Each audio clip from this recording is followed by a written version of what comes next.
America is a vast country with millions of people going missing every year. Some cases get a lot of media attention while others fall through the cracks. One such case that has continued to haunt the internet and investigators alike is that of Maura Murray. On February 9, 2004, a 21-year-old nursing student named Maura Murray vanished without a trace, leaving behind a wrecked car on a cold, dark road in Hampshire, New Hampshire. Her disappearance has haunted the internet, investigators, and her family for over 2 decades, spawning countless theories, endless speculation, and a chilling sense that something is deeply wrong. This is the story of Maura Murray, America's unsolved disappearance. Maura Elizabeth Murray was born on July 1, 1982, in Winchester, Massachusetts. She grew up in a tight-knit Irish Catholic family. Her father, Fred, was a state trooper. Her mother, Candace, worked as a nurse. And she had 2 older brothers, Dan and Michael. From a young age, Maura was described as an outgoing, inquisitive child who excelled academically and was involved in various extracurricular activities. She graduated from Wilmington High School in 2001 and enrolled at the University of Massachusetts Amherst, where she studied nursing. While at college, Maura was known as a bright, cheerful student, although she struggled at times with the rigorous coursework.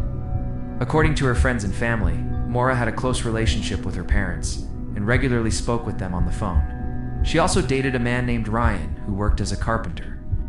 Overall, Maura appeared to have a supportive family, a decent group of friends, and a promising career ahead of her. So what could have possibly led to her mysterious disappearance? In the months leading up to her disappearance, Maura began getting into trouble at college for using stolen credit card numbers. She was caught trying to buy goods online with a stolen credit card and was charged with receiving stolen property. In addition, she crashed her father's car and received a ticket for driving without a license. These incidents raised concerns among her family and friends, who noticed a change in her behavior. They said that she became moodier and more secretive, spending long periods alone in her room. On the evening of February 9, 2004, Maura sent a series of emails to her professors, explaining that she needed to take a leave of absence from school due to a family emergency. However, there was no such emergency. Later that night, surveillance footage showed her withdrawing $280 from her bank account. She then drove to a nearby Walmart store where she bought alcohol and several items, including cigarettes, a lighter, and matches. Witnesses reported seeing her at a local bar where she drank heavily and left around 6:30 p.m. after leaving the bar. She returned home and packed several bags full of clothing, toiletries, and school materials. Around 7:27 p.m., Maura crashed her 1996 Saturn on Route 112 in Haverhill, New Hampshire. The impact was significant enough to deploy her airbags and leave skid marks over 175 feet long. A local bus driver who witnessed the accident stopped to help her, but she declined his assistance, telling him that she had already called AA. The bus driver found this odd since there was no cell service in the area. He waited a few minutes, but when Maura remained unresponsive, he decided to leave and call the police. When officers arrived at the scene 7 to 10 minutes later, they found Maura's car unlocked with its hazard lights flashing. Inside the car, they discovered her cell phone, school books, a laptop computer, half-empty bottle of vodka and a lighter, along with several other personal belongings. But Maura was nowhere to be found. Despite conducting an extensive search of the area, officers were unable to locate her. The temperature at the time of the incident was around 20 degrees Fahrenheit, and there was fresh snow on the ground. Yet there were no footprints leading away from the car and no signs of a struggle. Search dogs lost her scent after a short distance, as if she had been picked up by someone or simply evaporated into thin air. As the hours passed and Maura still hadn't been found, her family grew increasingly worried.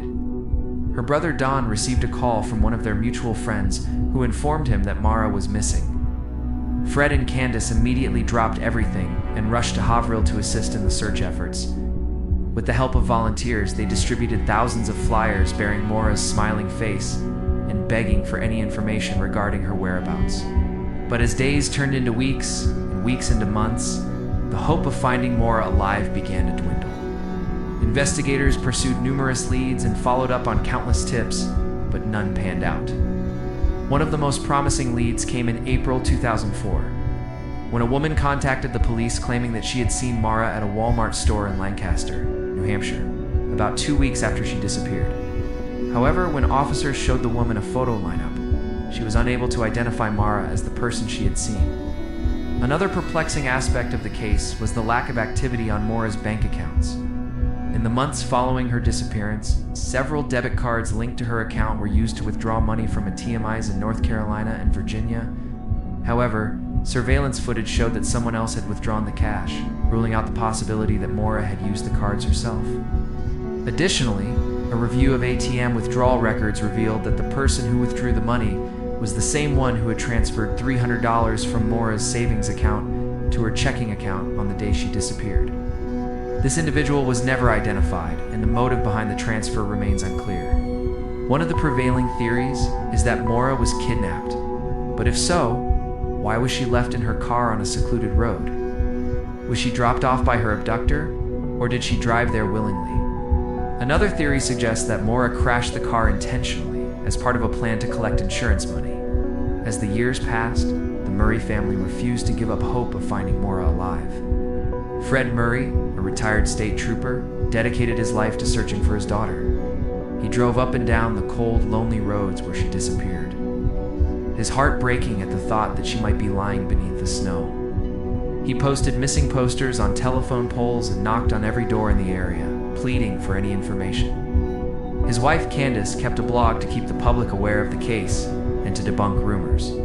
Despite the passage of time, the family remained hopeful that Maura was out there somewhere and that she would be found safe and sound. What makes the case particularly baffling is the complete lack of evidence. There was no sign of a struggle. No witnesses came forward. No one saw Maura get into a car or speak to anyone who could have abducted her. Her cell phone was left in the car, making it impossible for her to be reached or to call for help.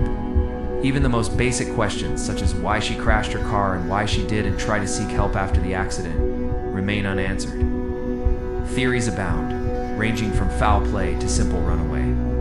But the truth is that no one knows what really happened to Maura Murray. The mystery surrounding her disappearance has spawned countless theories and speculations. Some believe that she staged her own disappearance to escape her problems. Others believe that she was abducted by a serial killer who frequented the area. Still, others believe that law enforcement officers were somehow involved in her disappearance.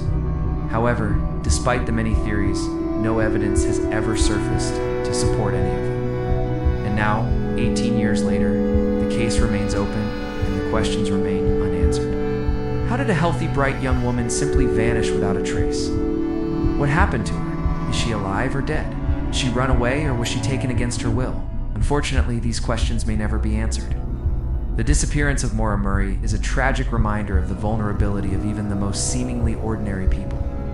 It serves as a warning that danger can strike at any moment and that evil lurks in the shadows of our everyday lives. If you know anything about the disappearance of Maura Murray, you are urged to contact the New Hampshire State Police. As we continue to explore these haunting mysteries, remember that the world is far stranger than it seems. Sometimes people do vanish without a trace, leaving behind only questions that may never be answered. That's all for today. Do not forget to subscribe and join us next time for another chilling tale from the depths of human darkness. Till then, stay safe and keep your wits about you. You never know when evil might be lurking around the corner.